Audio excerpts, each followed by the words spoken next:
Baiklah, Assalamualaikum warahmatullahi wabarakatuh. Kami dari kelompok 9 akan mempresentasikan hasil diskusi kami, yaitu metabolisme reaksi obat pada tubuh. Biotransformasi atau metabolisme obat ialah proses perubahan struktur kimia obat yang terjadi dalam tubuh yang dikatalis oleh enzim. Efek penting metabolisme obat. Metabolisme obat mempunyai dua efek penting, yaitu yang pertama, obat menjadi lebih hidrofilik. Hal ini mempercepat ekskresinya melalui ginjal karena metabolit yang kurang larut lemak tidak mudah direabsorpsi dalam tubuh ginjal. Yang kedua, metabolit umumnya kurang aktif daripada obat asalnya, akan tetapi tidak selalu seperti itu.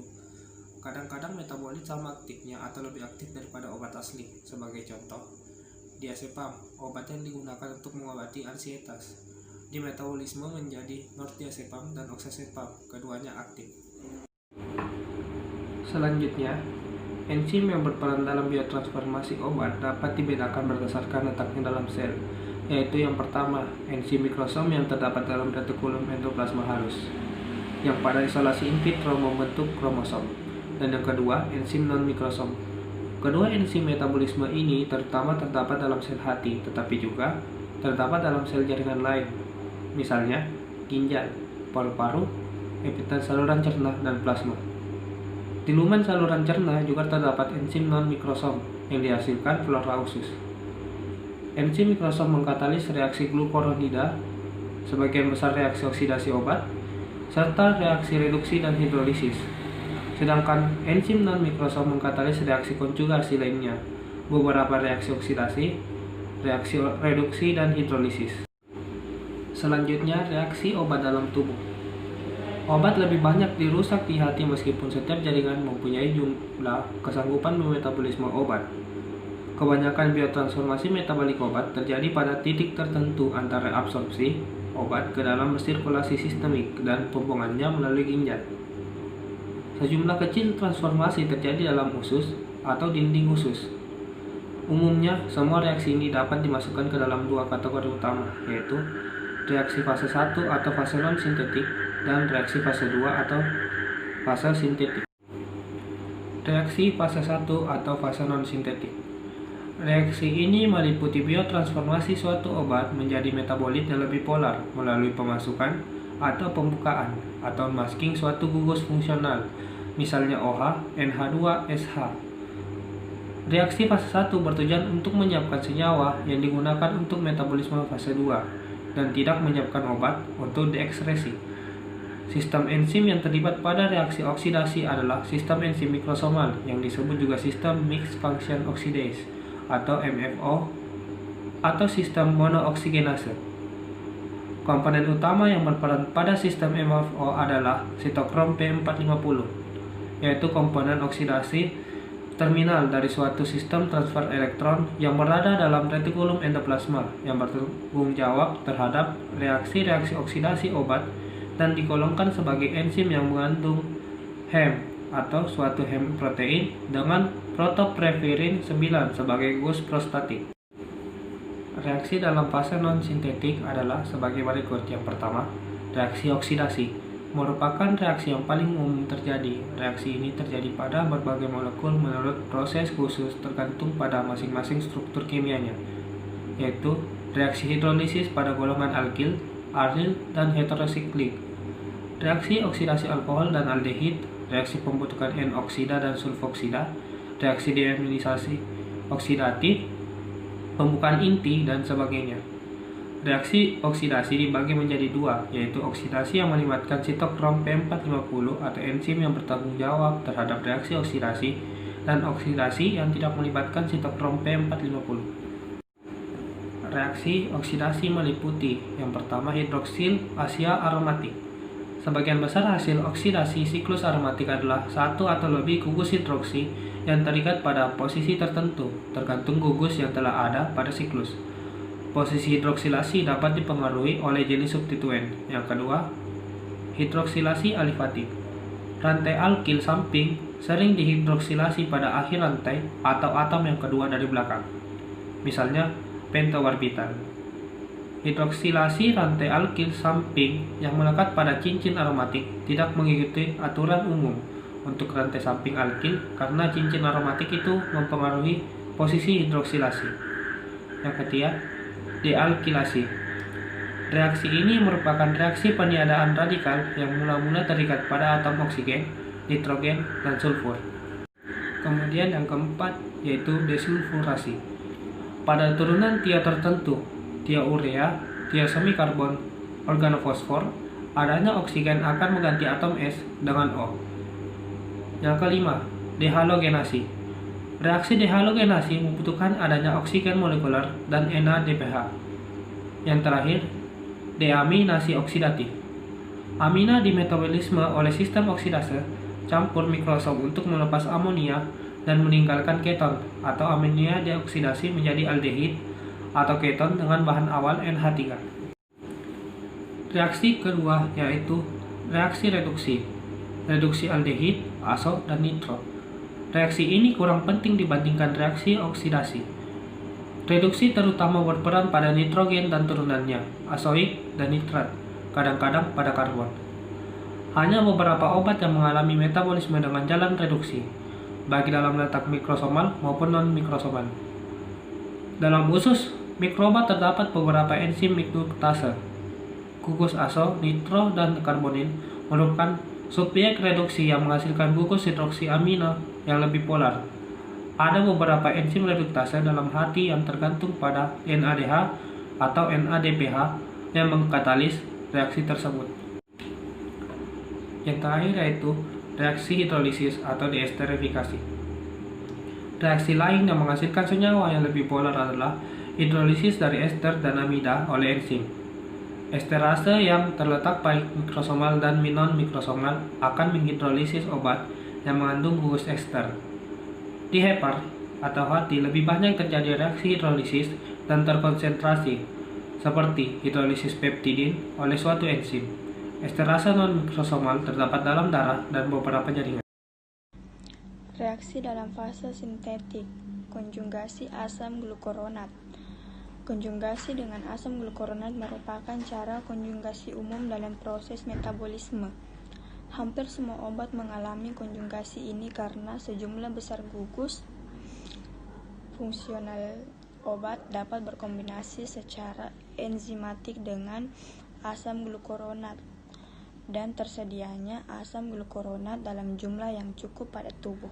Yang kedua, konjugasi sulfat, terutama terjadi pada senyawa yang mengandung gugus fenol dan kadang-kadang juga terjadi pada senyawa alkohol, amin aromatik, dan senyawa N-hidroksi. Konjugasi sulfat pada umumnya untuk meningkatkan kelarutan senyawa dalam air dan membuat senyawa menjadi toksik. Yang ketiga, asetilasi merupakan jalur metabolisme obat yang mengandung gugus amin primer, sulfonamida, hidrasin, hidrasid, dan amina alifatik primer. Fungsi utama asetilasi adalah membuat senyawa inaktif dan untuk detoksifikasi. Yang keempat, pembentukan asam merkapturat. Asam merkapturat adalah turunan S dari S asetilesitein yang disintesis dari GSH. Reaksi konjugasi terjadi dengan kombinasi pada sistem atau glutoin dengan bantuan enzim dalam fraksi suprematan dari homogen jaringan terutama hati dan ginjal. Tidak semua obat di metabolisme melalui kedua fase tersebut. Ada obat yang mengalami reaksi fase 1 saja, atau satu atau beberapa macam reaksi. Reaksi fase kedua saja atau beberapa macam reaksi. Tetapi kebanyakan obat di metabolisme melalui beberapa reaksi sekaligus atau secara berurutan menjadi beberapa macam metabolit. Misalnya, fenobarbital membutuhkan reaksi fase 1 sebagai persyaratan. Kecepatan biotransformasi. Kecepatan biotransformasi umumnya bertambah bila konsentrasi obat meningkat. Hal ini terjadi dan berlaku sampai titik di mana konsentrasi menjadi demikian tinggi hingga seluruh molekul enzim yang melakukan pengubahan ditempati terus-menerus oleh molekul obat dan tercapai kecepatan biotransformasi yang konstan. Faktor yang mempengaruhi kecepatan biotransformasi di samping konsentrasi, ada pula beberapa faktor lain yang dapat mempengaruhi kecepatan biotransformasi, yaitu yang pertama, faktor intrinsik, meliputi sifat yang dimiliki obat seperti sifat fisika kimia obat, lipofilitas, dosis, dan cara pemberian. Banyak obat, terutama yang lipoprofil, dapat menstimulir pembentukan dan aktivitas enzim-enzim hati. Sebaliknya, dikenal pula obat yang menghambat atau menginaktifkan enzim tersebut. Misalnya antikoagulasi, antidiabetika oral, sulfonamide, antidepresiva, trisiklis, atau metronidazol, alpurinol, dan disulfiram. Yang kedua, faktor fisiologi, meliputi sifat-sifat yang dimiliki makhluk hidup seperti jenis atau spesies genetik, umur, dan jenis kelamin. Perbedaan spesies dan galur, yaitu dalam proses metabolisme obat, perubahan kimia yang terjadi pada spesies dan galur kemungkinan sama atau sedikit berbeda, tetapi kadang-kadang ada perbedaan yang cukup besar pada reaksi metabolismenya. Pengamatan pengaruh perbedaan spesies dan galur terhadap metabolisme obat sudah banyak dilakukan, yaitu pada tipe reaksi metabolik atau perbedaan kualitatif pada kecepatan metabolismenya atau perbedaan kuantitatif. Yang kedua, faktor genetik, yaitu perbedaan individu pada proses metabolisme. Sejumlah obat kadang-kadang terjadi dalam sistem kehidupan.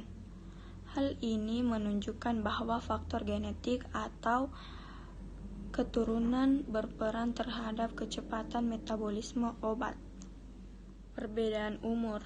Pada usia tua, metabolisme obat oleh hati kemungkinan menurun, tetapi biasanya yang lebih penting adalah menurunnya fungsi ginjal pada usia 65 tahun.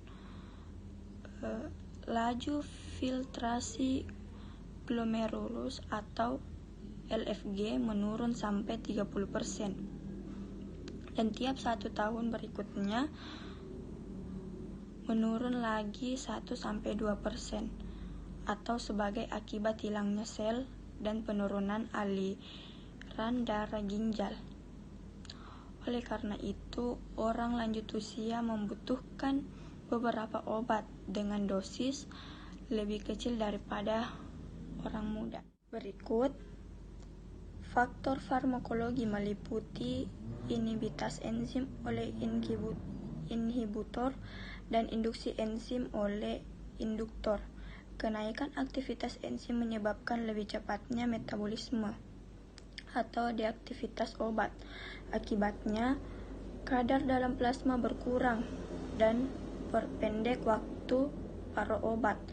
Karena itu, intensitas dan efek farmakologinya berkurang dan sebaliknya. Kemudian faktor makanan. Adanya konsumsi alkohol, rokok, dan protein. Makanan panggang arang dan sayur mayur diketahui menginduksi enzim, sedangkan jus buah anggur diketahui menghambat metabolisme terhadap substrat obat yang diberikan secara bersamaan. Yang kemudian ada faktor lingkungan, yaitu adanya insektisida dan logam-logam berat. Perokok sigaret metabolisme beberapa obat lebih cepat daripada yang tidak merokok karena terjadi induksi enzim. Perbedaan yang demikian mempersulit penentuan dosis yang efektif dan aman dari obat-obat yang mempunyai indeks terapi sempit. Kemudian ada induksi enzim, yaitu banyak obat mampu menaikkan kapasitas metabolismenya sendiri dengan induksi enzim atau menaikkan kapasitas biosintesis enzim. Induktor dapat dibedakan menjadi dua menurut enzim yang diinduksinya, antara lain yaitu yang pertama jenis fenobarbital dan yang kedua yaitu jenis metikolanterena. Selanjutnya, untuk terapi dengan obat induktor enzim memberikan akibat berikut. Yang pertama, pada pengobatan jangka panjang dengan induktor enzim terjadi penurunan konsentrasi bahan obat yang dapat mencapai tingkat konsentrasi dalam. Terakhir yaitu inhibasi enzim. Inhibasi atau penghambatan enzim bisa menyebabkan interaksi obat yang tidak diharapkan. Interaksi ini cenderung terjadi lebih cepat daripada yang melibatkan induksi enzim karena interaksi ini terjadi setelah obat yang dihambat mencapai konsentrasi yang cukup tinggi untuk berkompetisi dengan obat yang dipengaruhi.